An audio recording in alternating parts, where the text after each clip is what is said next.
Let's go. All right. So first off, welcome everyone to Intro to AI Product Management.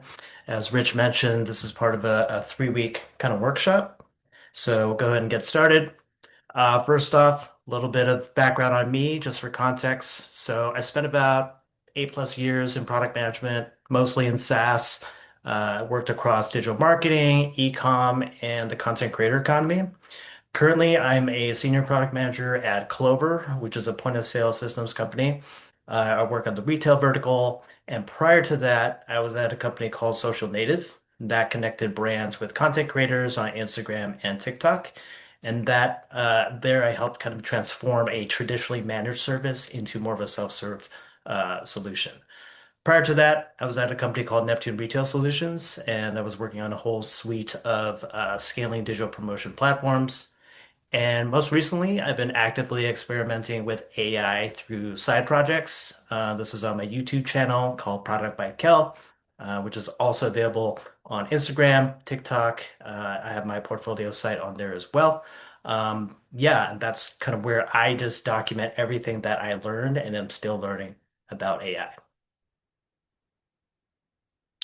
All right, so intro to product management.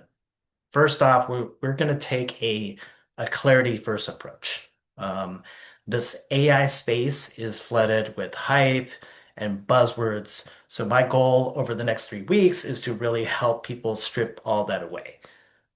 We're not going to be talking about robots or AI assistants that are building their own social network. We're here to talk about how businesses are actually using this technology to solve real problems and generate revenue today. Um, Number two, no engineering background required. So this is a major kind of point of anxiety I hear all the time. No engineering background is required. Yes, you do not need to know how to code to lead an AI product, but you need to know how to manage it. So just like how you don't need to be a mechanic to be a world-class race driver, you don't need to be a data scientist to be a world-class AI PM. You just need to know how the engine responds to your inputs. And then lastly is really understanding the role and the next steps. Finally, our focus is on understanding the role and choosing the next steps. So at the end of this 3-week program, my goal is that you will know exactly what an AI PM does day to day. And more importantly, you're going to have a roadmap for your own career, whether that's pivoting at your current company, or you want to switch careers completely, or just choosing the right training or boot camp to land a new role. At Product Gym, for example, we're about getting results, but also accountability. So we'll go ahead and get started. All right. Why does AI product management feel so confusing? If you've ever felt overwhelmed by the AI space right now, you're actually in the right place. And it's understandable. Like everything that you see on Instagram, in the news, it seems like there's new things coming out, not just every week, every day, every hour. And a lot of stuff is moving very quickly. That confusion is not a reflection of your ability, it's a reflection of how the industry is currently behaving. So there's three main reasons why AI PM feels like a moving target. First of all, the term AI product manager is used inconsistently across companies. So, for example, at a startup, an AI PM might be building a simple chatbot using a third-party API. If you're at a larger tech company such as Google, an AI PM might be working on the core research for new model. So when you're looking at the market, you're not comparing apples to apples, which is why here we focus on the skills, not just the titles. The second is the job titles also hide very different responsibilities. So you're going to see product manager roles that are actually data science roles in disguise, or you'll see AI PM, and those roles are actually just standard UX roles mixed with some project management. And part of what we also teach here is how do you read between the lines? How do you know what to look for in a job description so you don't end up just in a role that doesn't match your career goals? And then finally, marketing hype often replaces real explanations. Right now, it's this weird time. Everything's moving very quickly. We're living through a gold rush. Every company is adding .ai to their domain name, but very few are actually shipping products that are solving real problems. And back to my original goal of, okay, this workshop is going to help you cut through buzzwords like AGI and focus on what are the product fundamentals that actually drive value for a business.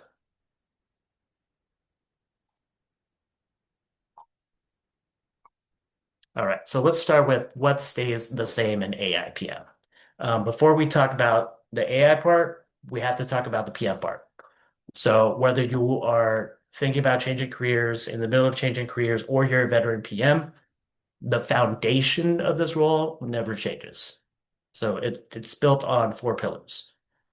Number one is the intersection. So as a PM, you are the connective tissue. You're going to sit at the center of user needs, business goals, and technology. And I really like this image that I have on the right here, this Venn diagram where, you don't have to be the best graphic designer, UX designer. You don't have to be the best engineer. You don't have to be the best salesperson. But as a product manager, you kind of sit in the middle and you have to have skills from all three of these. The number one key is communication. Being able to wrangle all these teams together and make sure your product is built the way you want and make sure you have adequate testing. So, um, if you're coming from sales, you know the business. If you're coming from support, you know the user. And PM is where all those different worlds collide. Second is the problem first mindset, and this is where most people get AI wrong. So a lot of people start with, okay, how can we use ChatGPT? And that's more of a solution looking for a problem. So here at Product Gym, for example, we teach you to start with, okay, what's the user's pain point? AI is just a newer, faster tool in your toolbox to solve it. So don't fall in love with the tech, fall in love with the problem. Third is the art of the trade-off. So you are designated the decision maker. You're going to be constantly balancing cost, time, and quality. But now in AI product management, you're now going to add model accuracy to that list. So in traditional software product management, the code works or it doesn't. Now with AI, you have to decide if 85% accuracy is good enough for it to ship. And that is more of a business decision and not just a technical one. And then the last one here is success equals business outcomes. As a PM, you're not a feature factory, right? We don't care about how many AI bots you ship if you don't move the needle. So are you increasing revenue? Are you saving the team time? Are you reducing churn? If the AI that you're leveraging doesn't create measurable value, then it's just a really expensive science project. And we're here to build products that work for the bottom line. So let me go ahead and pause there. I know that was a lot of information to take in and just to see if there's any questions or anything that needs some clarification.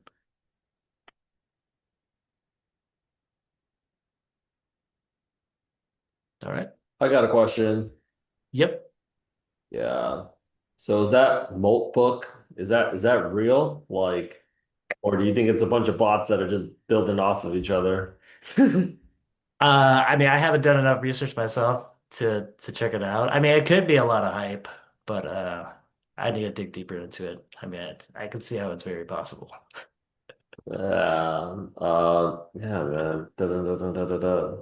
Yeah, no questions or comments so far. You guys, let's get some interaction going, yo. Like, this is so serious. Kel is here for y'all. You know?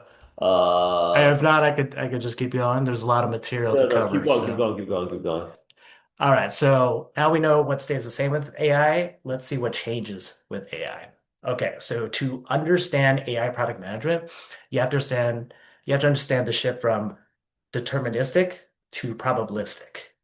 And I like to use a simple analogy, which is the difference between a train and a self-driving car. So first, the AI outputs vary even when inputs stay the same. I'm going to say it one more time, which is the AI outputs vary even when inputs stay the same.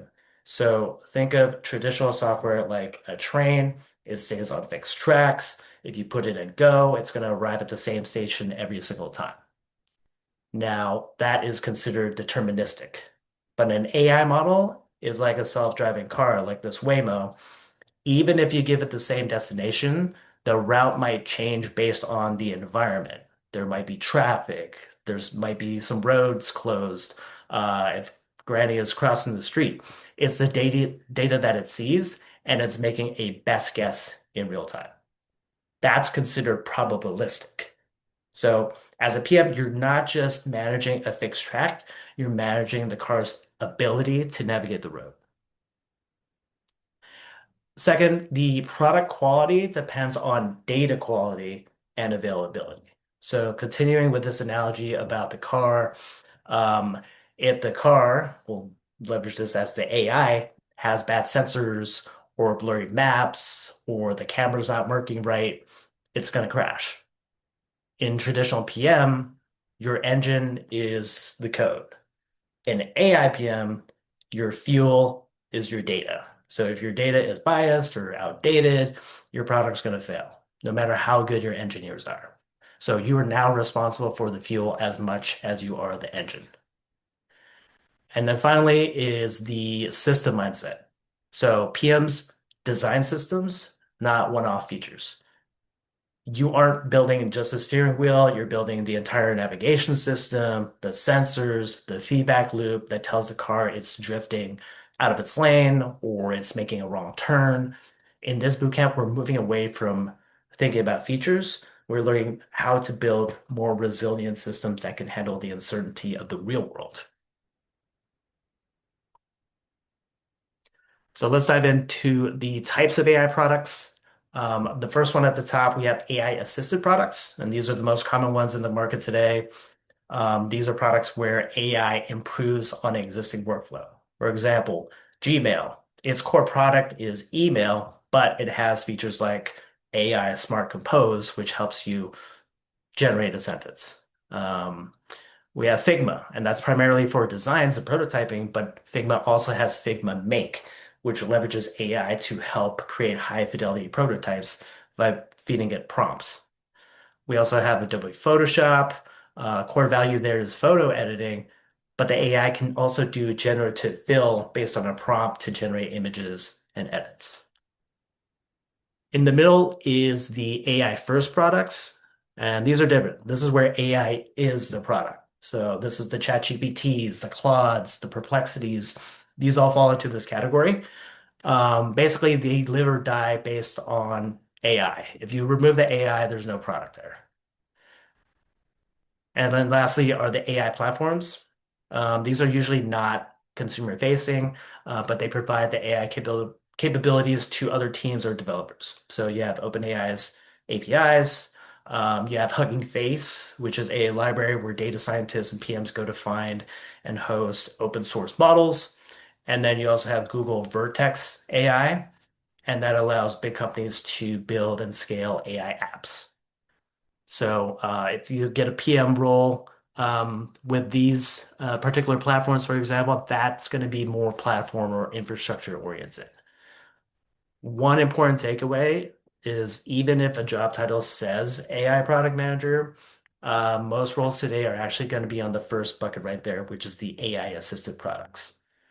Understanding which category you're in is going to help you set the right expectations for the role and also the skills that you need. Um, Core AI concepts PMs must understand. So in order to lead an AI team, you don't need to be the one writing the code, but you must understand the kitchen where the product is cooked. And these are the three concepts that are going to dominate your daily meetings with engineers. And I really like this analogy with the chef and the kitchen. I've got, Gordon Ramsay here. So we'll start with the first one. Models generate outputs, prompts shape behaviors. So think of the model as GPT 5.2, which is the latest model right now for ChatGPT. Think of that model as a world-class chef who graduated from every culinary school on earth. They are incredibly capable, but they don't know what you want for dinner yet. The prompt is the recipe or specific instructions that you give to that chef. As a PM, you are the recipe designer. If the output is wrong, your first step isn't to replace the model or the chef, it's to refine the prompt. So think about it as you're moving away from writing requirements to more of writing intent. You are guiding the behavior of an intelligent system. The second is training improves models, inference serves users. So this is more the business side of AI tech. Think of this as training. So training is the chef's years at culinary school. It's a massive upfront investment of time and money to teach the model patterns. So inference is like the dinner service. It's the moment a user asks a question and the model generates an answer. All those years of culinary training has led to this moment. So think of inference as that training that happens before you actually have the model put on the show. You have to manage the inference costs. Every time a user clicks a button, it's going to cost the company compute power. And you have to decide, is the specific AI response worth the 2 cents it costs to generate it? And the last concept here is RAG reduces hallucinations, but adds complexity. Even a world-class chef can't know what's in your personal fridge or home. If they try to guess, they hallucinate. So this is where RAG comes in, which stands for Retrieval Augmented Generation. Um, Basically, it's like giving the chef a pantry filled with your company's private up-to-date data or ingredients, if you will. So before the chef answers, they're going to check the pantry first. They're going to check for the ingredients that they can work with. Same with AI and tech. It has to check the company's database. It has guardrails for which data it can pull from. And that's the secret sauce of enterprise AI. Your job is to manage the pantry. So if the data in your RAG system is messy or outdated, the chef is going to serve the wrong dish, or you don't have all the ingredients you need to make the right dish. So you're now also a curator of information.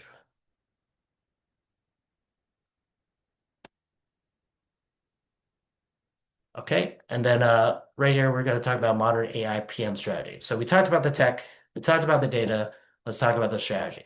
How do you actually ship a product that users trust and the business can afford? And it comes down to these three pillars. First one is trust is designed through UX, not accuracy alone. So most PMs think the answer to a lying AI or a chef that's not doing what it's supposed to is to just make the model smarter or just replace it. But you're never going to reach 100% accuracy. Instead, you design trust through the interface. And I'll give you an example. So when you ask GPT or Perplexity a question, think of the references or the citations that you see in the response. By showing the user where that info came from, you're building trust even if the model isn't perfect. So think of it as moving from, hey, trust me, my answer is correct, to, hey, verify my answer is correct. The second in the strategy is human in the loop, and that primarily improves safety and adoption. This is a very critical term for your interviews. Human in the loop means that the AI makes a suggestion, but a human has to make the final call. So if you're building an AI to approve bank loans, you don't let the AI hit enter and proceed with the bank loan. You have to prepare the file as much as you can and prepare it for an actual human loan officer to review and make sure everything looks correct. So this is going to reduce the risk of the company, and it also makes the team more likely to actually use the tool. Now, the last one here is PMs balance quality against costs and latency. So this is the kind of iron triangle of AI. Quality is how smart is the answer? The cost is, okay, how many cents did that answer cost us to compute? And then the latency is, okay, did the user have to wait 10 seconds for it? And as for being a PM, you have to make that hard call. For that particular feature, um, you know, you may not need the smartest model, GPT 5.2 or Claude Sonnet 4.5 to summarize a short email. Maybe a smaller model is better because it's 10 times faster and 100 times cheaper. So those are some of the decisions you have to make in terms of choosing the right model for that particular feature or that task that you wanted to achieve.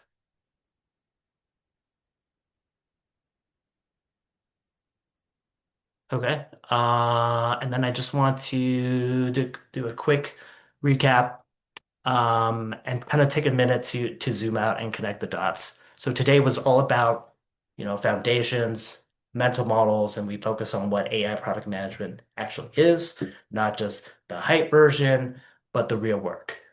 We also talked about how AI products differ from traditional software, why uncertainty is such a big theme, and also the core concepts PMs need to understand to be effective in this space. And I think the most important takeaway from today is that AI PMs are not model builders, they're system designers. So your job is to manage trade-offs around trust, UX, risk, cost, and reliability. And just to give you a glimpse about week two, we're going to make this a little bit more concrete. We're going to walk through how AI products are actually built and shipped in practice, from framing the problem to designing the prompts and workflows, and then also thinking about, okay, how do we evaluate that our product was a success? How do we continue to monitor and bring that knowledge back and have the AI continuously learn on its mistakes? Um, yeah. So week one, we gave you the language of the mental models. Week two is going to be showing you how this looks in the real world. And then you're going to start seeing how everything we talked about today connects to day-to-day life in AIPM. So that is what I have for you today. I'll go ahead and see if there's any questions.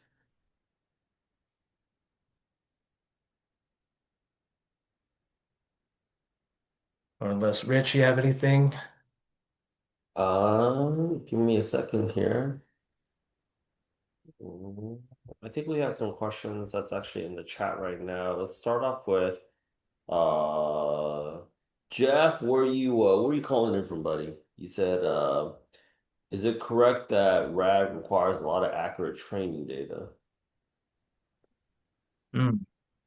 Hey, Richard I, Hickhill. Yeah, calling in from hey, Charlotte, North Carolina.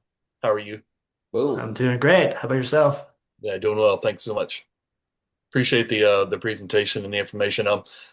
Going back to your slide on the RAG, that's Hmm. something that's not super familiar to me, but um, I know just based on some coursework that I've done, a lot of these AI models require a ton of training data to be really accurate. I mean, is it correct that for RAG to be successful, you need a lot of training data based, feeding through that model. Yeah, I think it really depends on the feature.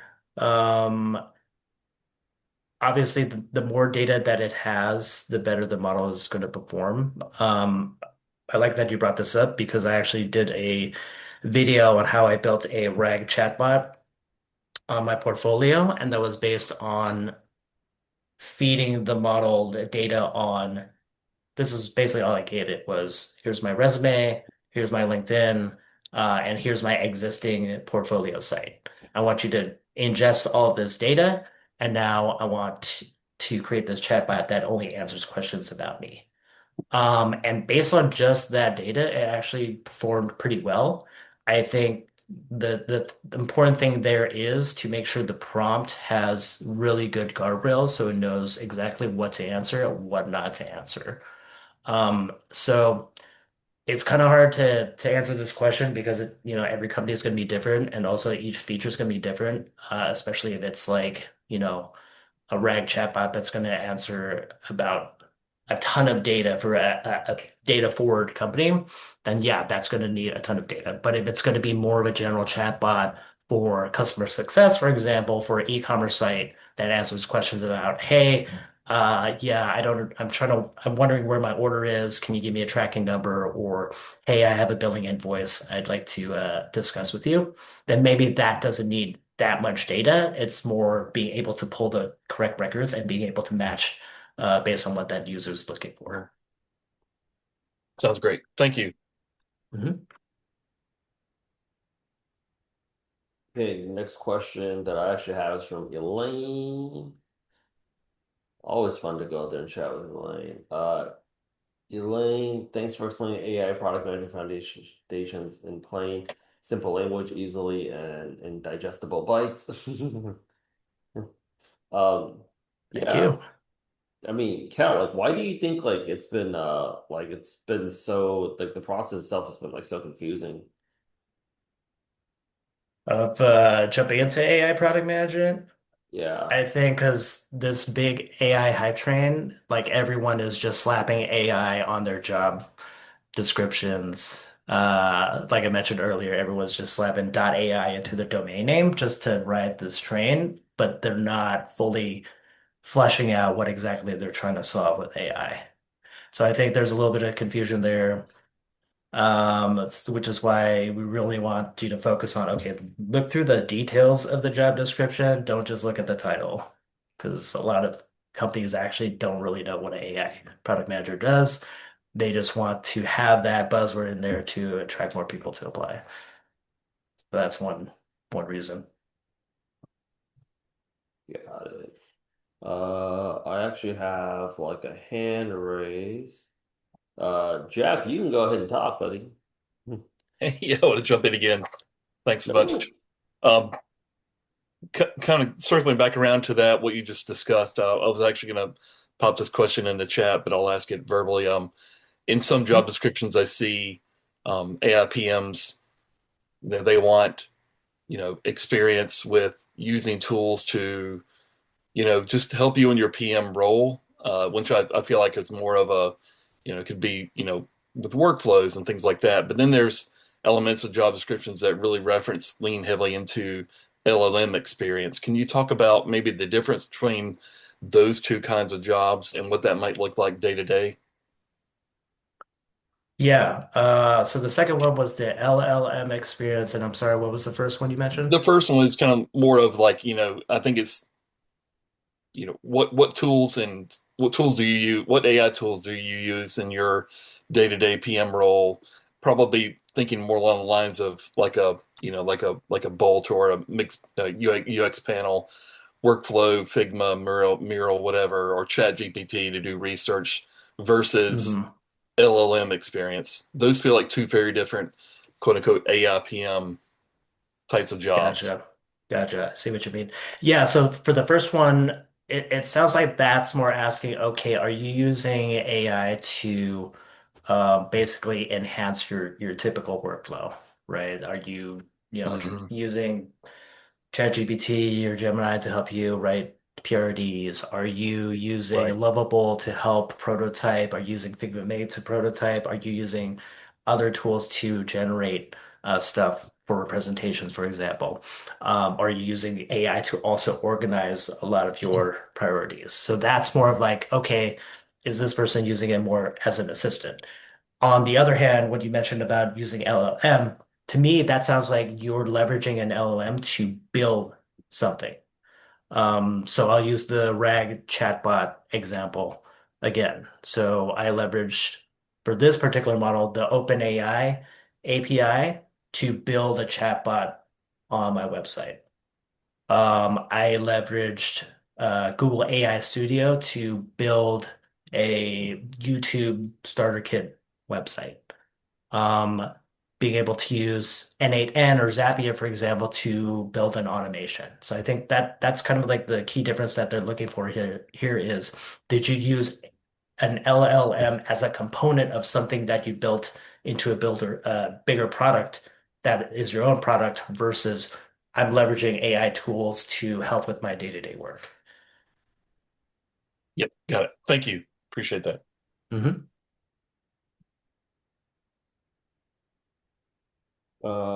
There are the you are here in the Venn diagram did not include business.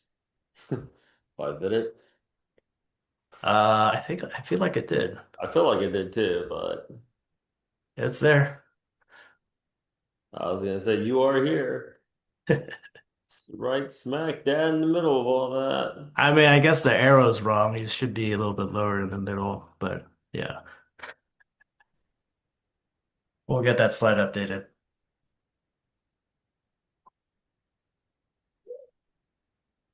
Okay. Any other questions for y'all?